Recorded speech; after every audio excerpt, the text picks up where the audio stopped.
I personally feel that the decision by Virat Kohli to step down as the captain of T20 format is obviously it's his personal decision, but I wish that he was an Indian first and then a cricket professional next, because I felt that if the workload was too much, then he should have resigned first as the IPL captain and then possibly from the T20 format. That's point number one. Point number two, his resignation comes just 6 days after the team for the World Cup is announced. That sounds really dodgy to me. And lastly, his resignation also is conditional. That means he's going to resign only post the World Cup. That means the current team that is going to the T20 World Cup, representing our country, representing 130 crore Indians, is in complete doubt because they're led by a captain who has already made a decision to leave the T20 format post the World Cup. So this not only just puts immense pressure on him, but obviously he's playing into a strategy that he's evolved in his discussions, as he says, with Ravi Shastri and Rohit, which sounds also interesting because I feel that Virat Kohli's discussions of any kind of resignation should have happened with the president of the board and the secretary, which is Jay Shah and Saurav Ganguly. I mean, at the end of the day, India, I think every Indian and every cricket lover wants to know one thing, that BCCI is an organization run by professionals who get paid by Indians, and Virat Kohli also earns. He's an employee of the board, and the board is supposed to represent the entire country and its population. So somewhere down the line, people have to understand that there is a sense of accountability. Virat Kohli, on all his own whims and fancies, can't have a conditional resignation to step down from T20 just 6 days after the team has been announced and selected, and then make the decision public. This has broken the hearts of all Indians and all cricket lovers, and also embarrassed somewhere the country, because I'm sure the entire world, the cricketing community, is looking at India, because India is a majority player, just not in cricket, but also the cricket economics.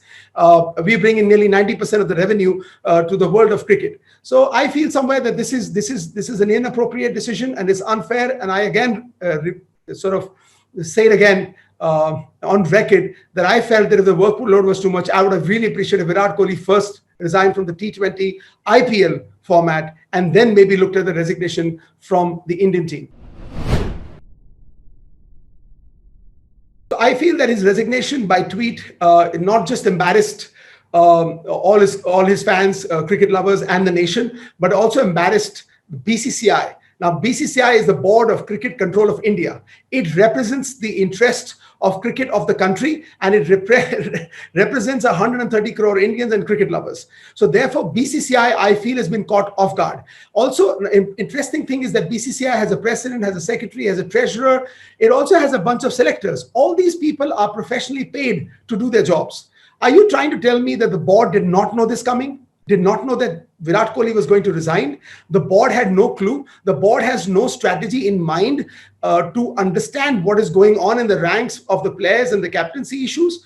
This totally surprises me. And second point is also that it's high time that the board doesn't put all its eggs in one basket. There is the white ball cricket and there's the red ball cricket. Why don't you split the captaincy? Why so much pressure on just one person that you are always left? I mean, I am shocked that today's debate was all about how Virat Kohli feels. Why did Virat Kohli resign? Will he retain captaincy if he wins the T20 World Cup? And there was no discussion and debate that BCCI, the custodians, the people who should be held responsible and accountable, Saurav Ganguly, the president, should be asked the questions that how come the board was caught off guard, and what is the board's policy, not just in finding out a predecessor to Virat Kohli, but also what are the future plans for T20, one day, and as well as test match, and also answer the question that how, just like a jack out of the box, you suddenly decide that you need a mentor in the T20 World Cup. If mentor is a strategy, then also tell us that who is the mentor for one day internationals as well as test cricket.